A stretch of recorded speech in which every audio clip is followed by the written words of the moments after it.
Radio Retrofuture. Good day, ladies and gentlemen, to another episode of the Anachronistic Society, number 2, where we will discuss teapot racing. First, I would like to thank Lisa and Stephen here for joining us in a moment of silence on the 4th of May, which is our Day of Remembrance of the Second World War here in the Netherlands. And let me just start with a good day to you, Lisa and Stephen. Hello. Good day. Well, next to me here, by the way, is Niels. He'll join us for a while and share us his remarks. Officially, Jennifer was supposed to join us today. Unfortunately, she has a pneumonia, so I have to fill in for her. So I'll be winging it, kinda. I have prepared some questions, and I'll just get right into it. What is teapot racing? Lisa, would you start with that? Sure. It's using a remote-controlled car chassis, and it has to contain a teapot somewhere on the structure. It doesn't matter what size the teapot is, but here, let's see if I can show something that, like, here we go. So we've designed a racer. It's got the little teapot on the back, but it can have any theme you want. So this one is a pirate-themed one. The cars then do a course that's candlesticks set up with very precariously balanced teacups and saucers on top, and they have to go around those without knocking off any of the teacups. And there's 2 ramps that have to be included. There's the Ramp of Doom and the Chasm of Death, they're called. You can also add other obstacles, but it's an obstacle course, and it's timed. So you have 3 minutes. Well, that's basically it.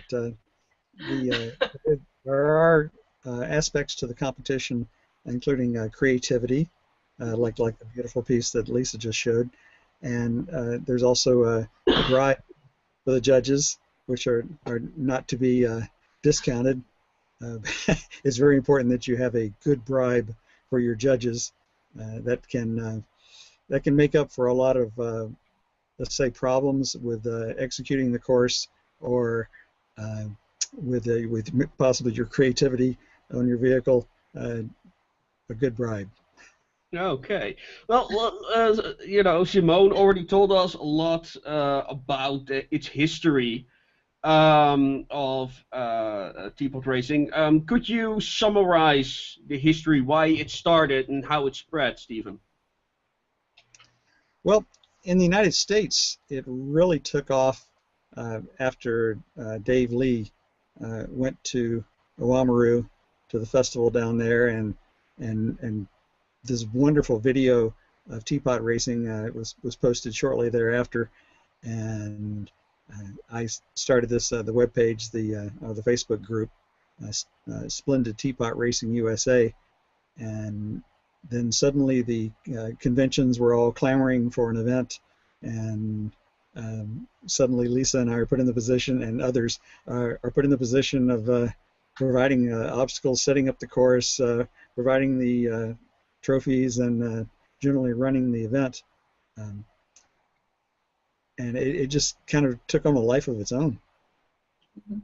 Mm-hmm. Could you tell us a little bit about that, Lisa? How did it develop from that point on?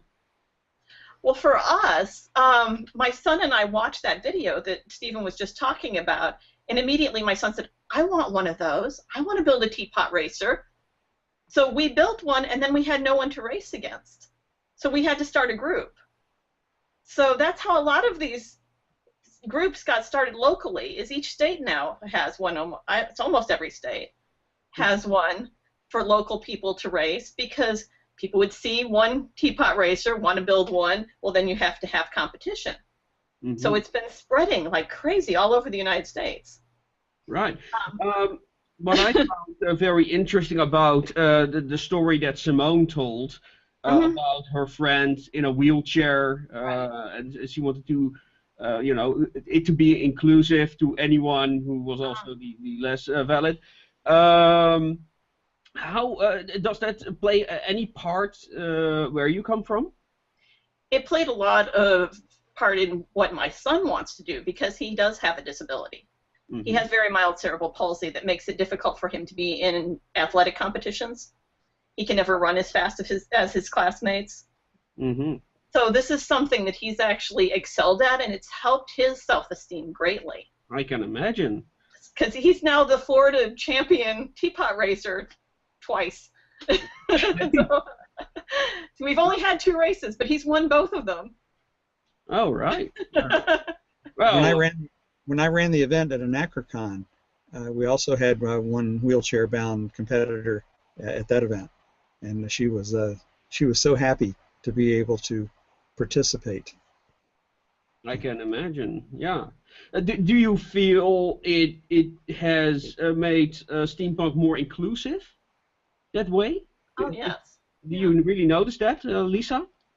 I think so, because any age group can also participate. It doesn't matter if it's a small child that is trying this for the first time, or we actually have a lot of adult men doing this as well, but anybody can do this. Okay. Yeah, and the only thing that comes close in that regard, regarding RC combat type of scenario, is the airship races.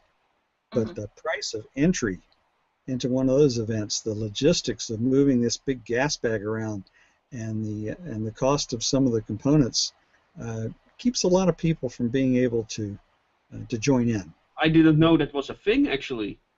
They're remote absolutely. control airships. Okay. Well, it's actually about teapot racing, but I'd like to. Could you explain a little bit more about these airship races? How often are they held, and are there any videos of that? I have one on my YouTube channel from DragonCon. Okay. All right, we'll put a link down in the description later on. National Steam Symposium has the biggest event, and they were probably the first. All right. It is quite a spectacle to have these airships running around in a big hall or a big atrium of a hotel, and right. And it's quite funny too. We had at International Steampunk Symposium this year, there were a couple that actually crashed into the fountain. What is the objective of these airship races? It's navigation of a course against a timer. Okay. Well, the big challenge is just to finish. Right. Well, it's funny because I heard like 2 years ago about the teapot races. Somebody posted something on Facebook, and I've been seeing this about teapot races ever since. I never seen anything about these airship races. Is that because there's not as many places that can have them, because it takes a big space to do the airship races, and they have to be inside, of course. Your Renegar event could never have it, right? What was that? The Renegar event? Oh, no, because that's all outdoors. Yeah, so you can never have it there. Yeah. You'd lose them. Well, it's interesting that you bring that up, because what do you need for when somebody wants to organize a teapot racing event? What are the minimum requirements? Lisa, let's start with you. You need 3 candlesticks as a minimum. You can have 3 to 5 candlesticks, and then the 2 main ramps. So you have like a half circle ramp and a little jump. Those are the 2 ramps. And that's really all you need. If you have a parking lot, a driveway, a room that has a hard floor, that's perfect. We did our first one on a dirt ground, outside. It was short grass and dirt. Okay. But it was hard on some of the racers with the dirt. I can imagine. We actually did one event at the Wild Wild West Con. It was unfortunately in deep sand. Oh, no. And there was only one vehicle, a Tiger tank, that was able to complete the entire course without being kicked. And my vehicle just went right, even though my vehicle has treads, it went right down to the dirt and just stayed there. Okay, well, let's talk about the vehicles for a moment, because what are the minimum requirements for a vehicle, Stephen? Minimum? There is none. Yeah. Okay. We had one vehicle at the International Steampunk Symposium that would easily fit in the palm of your hand, not including your fingers. And it was one of the fastest vehicles there. If it hadn't, it actually flipped over on the chasm of death, and the driver was able to get down on his hands and knees and blow it back upright, and was able to finish the course without touching the vehicle. So there is no minimum. There are maximums, and that's included in the rules. I think it's 30 long. No, I'm sorry, 30 wide, 30 high, and 40 long centimeters. So can people find these rules anywhere? Is there a website for this? We have them posted on Splendid Teapot Racing USA, and they're also on the New Zealand sites. Yeah. Is that on Facebook, or do they have actual sites? Facebook, I believe New Zealand has a website. Yeah. Okay. Well, we'll post the links down below as well, so people can look into it. What? Well, I'll go to you, Lisa. What to you makes a good teapot racer? It has to have enough power to get up the ramps, although some of the funniest ones don't, because somebody recently had it was like a little robot crab that they had turned into a tea table, and that was the funniest to watch, but it didn't make the ramps. So you need something that has enough power, and you don't want to put too much weight on them. Like I have one here that will do fine if it's in a drag race or something, but it won't go up the ramps because I put too much weight on it, and now it won't go up the ramps. Yeah. It does look cool, though. Right. So we're going to have to remove a few things, though, to get it up the ramps after this.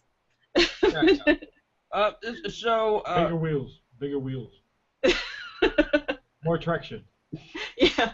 Although we have had some really funny people who haven't been able to go up to the ramps come up with ways to do it, like holding on to the car the whole time because they've run out of battery power, or somebody attached a string to theirs the last time and just ran the whole course pulling theirs with a string. So those were funny. They don't get points enough to win, but they're funny to watch. Yeah, well, that's one of the most important elements of it, the entertainment, right? Right. And actually, I ended up creating a ribbon that was for that. For people who creatively cheat, we now have the Dastardly Driver Award for the most creative cheat. Stephen, you wanted to say something. I was saying it's all about the spectacle. Yeah. It really is. Yeah. Like here's one of my this teapot racer is actually based on a 12-pound combat robot that I used to compete with in robot battles, and this is called Teapocalypse. And then I've got this one is this is Locomotive, based on a locomotive teapot. Awesome. So Niels, what are your thoughts on all this? Let's go weird with it. Why? Oh damn! I see so much potential in aggressive competition. He says battle boss and yes. And I think why not? It's maybe it's maybe it has its charms like this, but if it gets destructive, maybe the fun is short. Yeah, I think yes. I was trying. I have yet to get anyone interested in what I would call battle pots. Battle pots. Nobody wants to wreck their vehicle. But we have to. You make these things out of